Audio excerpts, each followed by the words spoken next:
यहाँ पर उन सभी बच्चों को एक सेफ जगह लेकर जाते हैं, जो कि एक सेल की तरह होती है, जिनके चारों ओर ज़ॉम्बीज़ घूम रहे होते हैं। यहाँ पे जैनसन नाम का एक व्यक्ति उनको पूरी तरह से सँभाल रहा होता है और उस व्यक्ति ने उन सभी को बचाया हुआ होता है। यह जगह उनके लिए बेहद सुरक्षित होती है। जैनसन उन्हें बताता है कि वह उन सभी को विकेट से सुरक्षित रखेगा और कुछ समय बाद वह सभी को यहाँ से एक सुरक्षित जगह ले जा लेगा, जहाँ कि वे अच्छे से रह सकें। आगे हम देखते हैं कि उस जगह थॉमस और उसके दोस्तों के अलावा और भी कई लोग होते हैं, जिन्हें जैनसन ने बचाया हुआ होता है। यहाँ सभी का ब्लड लिया जाता है और उन्हें कुछ ज़रूरी इंजेक्शन दी जाती है। इसी बीच जैनसन विकेट के बारे में थॉमस से कुछ पूछता है कि तुम किसकी तरफ से हो। थॉमस जैनसन को कहता है कि वह पहले ही विकेट के लिए काम कर चुका है, लेकिन बदले में विकेट ने उसके लिए क्या किया। विकेट ने उसके सारे दोस्तों को उसके सामने मार दिया, इसलिए वह विकेट से बिल्कुल भी नफरत करता है। जैनसन सभी बच्चे में से कुछ बच्चों को वहाँ से लेकर चला जाता है। जैनसन सभी को कहता है कि वह धीरे धीरे करके एक के बाद एक सभी बच्चों को वहाँ से ले जा लेगा, जिससे सारे बच्चे बेहद खुश हो जाते हैं। आगे वे सभी बच्चे को सोने के लिए अलग अलग कमरे दे देता है, लेकिन थॉमस को अभी पर इन पर शक होता है, क्योंकि टेरेसा अभी भी उनके साथ होती है। उस रात को जब सभी सो रहे होते हैं, तब उन्हीं में से एक लड़का एसी की टनल से होते हुए थॉमस के पास आता है और उसे कुछ दिखाने के लिए वहाँ से ले जा लेता है।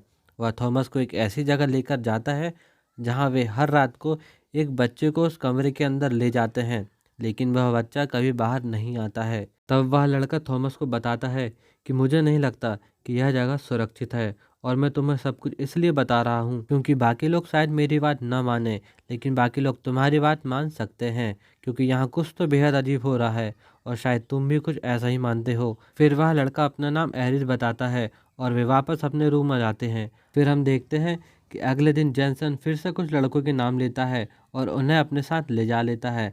थॉमस सारी बातें न्यूज़ से करता है, लेकिन उसका पूरा ध्यान तो बाहर जाने पर लगा होता है, क्योंकि थॉमस जानना चाहता था कि आखिर बाहर क्या चल रहा है। तब थॉमस वहाँ के एक गार्ड से लड़ाई करता है और उस लड़के का गेट पास चुरा लेते हैं। उस रात थॉमस और एरिस एक साथ निकलते हैं इस जगह के बारे में पता लगाने के लिए। जब वे उस गेट तक पहुँचते हैं तो वे देखते हैं कि वह एक लैब है, जहाँ पर ढेर सारे बच्चों को एक साथ लटकाया गया है, जिनकी बॉडी से वह कुछ पदार्थ निकाल रहे होते हैं, जिसमें से एक एरिस की फ्रेंड भी होती है। तभी वहाँ पे जैनसन आ जाता है और वे छिप जाते हैं। तब हम देखते हैं कि जैनसन डॉक्टर पेज को कॉल करता है और वह उससे बात कर रहा होता है। डॉक्टर पेज जैनसन से कहती है कि वह अगले दिन वहाँ पर पहुँच जाएगी और ये सब वह जल्दी करना चाहती है और ये सब उसका प्लान होता है। ये सारी बातें थॉमस और एरिस सुन लेते हैं। जैनसन की सारी बातें सुनकर वे तुरंत वापस अपने कमरे में आ जाते हैं। वे सारी बातें अपने साथी को बताते हैं। जैनसन की बात सुनकर थॉमस काफ़ी घबरा जाता है। वह अपने साथी को बताता है कि यह विकेट है और यह सब विकेट की ही साजिश थी और अब वे हमें लेने आ रहे हैं। थॉमस सभी साथियों को अपने साथ लेकर वहाँ से भागने लगता है और जाते जाते वह टेरेसा को भी अपने साथ ले जाते हैं। जैनसन अपने साथियों के साथ उन सभी को पकड़ने की कोशिश करते हैं, लेकिन जैसे तैसे वे वहाँ से निकल जाते हैं। उस जगह से निकलकर वे एक टूटी बिल्डिंग तक पहुँचते हैं। बाहर उन्हें सबसे ज़्यादा खतरा रेतीले तूफान और ज़ॉम्बीज़ से होता है। अब उनके पास कोई प्लान नहीं था, लेकिन थॉमस को तलाश राइट आर्म की होती है, जिसके बारे में उन्होंने डॉक्टर पेज से सुना था और सिर्फ वही उनकी आखिरी उम्मीद होती है, जो कि उन्हें पहाड़ों पर मिलेगी। थॉमस सभी से कहता है कि वे सभी उस बिल्डिंग से अपनी ज़रूरत का सामान ले लें, जिसके बाद उनका सामना होता है ज़ॉम्बीज़ से और वे ज़ॉम्बीज़ से बचकर बाहर निकल जाते हैं, लेकिन उनमें से एक ज़ॉम्बीज़ से इन्फेक्टेड हो जाता है। अगली सुबह वे देखते हैं कि बाहर की पूरी जगह लगभग बर्बाद हो चुकी है, लेकिन विकेट के लोग अभी भी उनके पीछे लगे होते हैं। वे लगातार आगे बढ़ रहे होते हैं, जिनमें से उनका एक इन्फेक्टेड साथी मारा जाता है। वे 2 दिन लगातार चलते हैं और 2 दिन लगातार चलने के बाद रात के समय उन्हें एक रोशनी दिखाई देती है और वह एक ऐसी जगह होती है जहाँ पर इंसान होते हैं और उस जगह उन लोगों ने कई ज़ॉम्बीज़ को भी कैद कर रखा होता है। यहाँ उनकी मुलाकात जॉर्ज नाम के एक व्यक्ति से होती है, जिसके साथ उसकी बेटी ब्रेंडा होती है और वह अपनी पूरी टीम के साथ यहाँ पे रहता है। जॉर्ज इन सभी के वहाँ से बाहर निकल जाने पर काफ़ी हैरान होता है। वह इन सभी से पूछता है कि वे कौन है और कहाँ से आए हैं। थॉमस उन्हें बताता है कि वे राइट आर्म्स की खोज पे पहाड़ों की तरफ जा रहे हैं। फिर आगे जॉर्ज को पता चलता है कि वे सभी विकेट की संपत्ति है और वे विकेट से आए हुए होते हैं। फिर जॉर्ज उन सभी को कैद कर लेता है।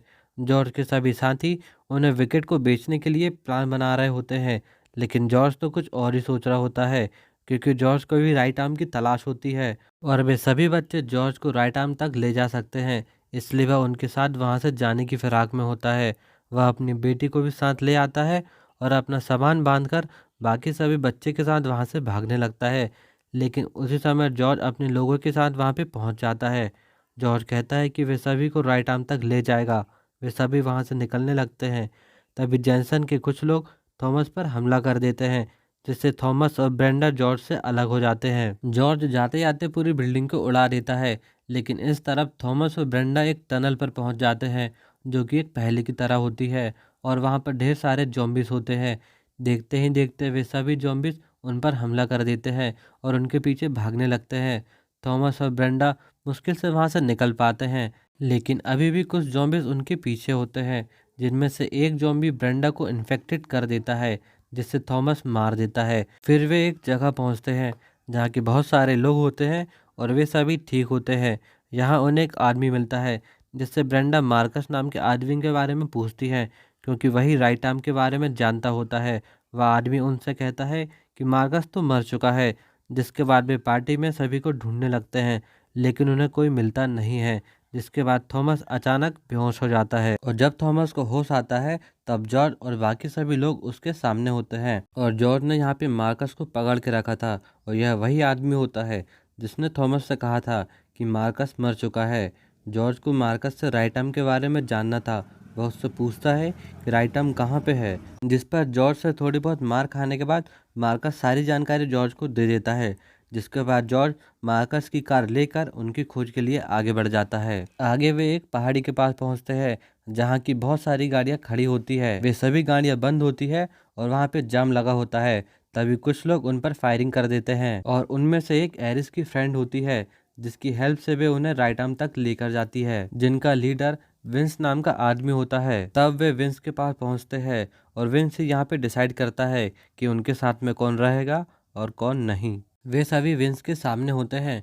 तब हम देखते हैं कि ब्रेंडा की हालत काफ़ी ख़राब होती है और वह बेहोश हो जाती है, जिससे विंस घबरा जाता है और वह कहता है कि तुम्हें इसे यहाँ नहीं लाना था, क्योंकि ये हमारे साथ रहेगी तो कुछ दिनों में ही हमें मार देगी। और विंस उसे मारने ही वाला होता है। तब थॉमस उसे रोकता है और वह कहता है कि ये अभी अभी इन्फेक्टेड हुई है, इससे हमें कोई खतरा नहीं है, तुम इसके लिए कुछ तो कर सकते हो। तभी वहाँ पे एक डॉक्टर आ जाती है, जो कि पहले से ही थॉमस को जानती थी, क्योंकि थॉमस ने ही इसके पहले विकेट की सारी जानकारी उसे दी थी। वह डॉक्टर पहले विकेट के लिए काम किया करती थी, लेकिन विकेट की हालत को देखकर उसने उसे छोड़ दिया और वह विकेट से बचकर यहाँ पे आ गई। डॉक्टर बेंडर को वायरस से बचने के लिए ज़रूरी वैक्सीन देती है, जिससे वह कुछ समय में ही ठीक होने लगती है और यह वैक्सीन थॉमस के खून से बनी होती है।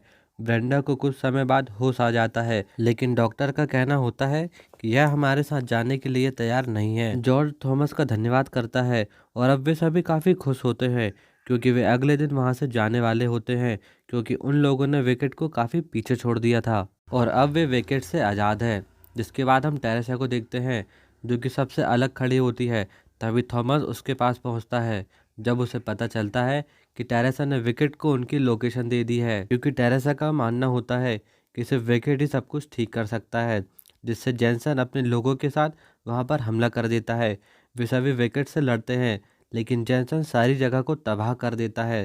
सभी लोग पकड़े जाते हैं। जिसके बाद जेनसन एवा पेज को मैसेज करता है, जिसके बाद एवा पेज खुद वहां सभी को ले जाने के लिए पहुंचती है। वे सभी को पकड़कर ले जा रहे होते हैं।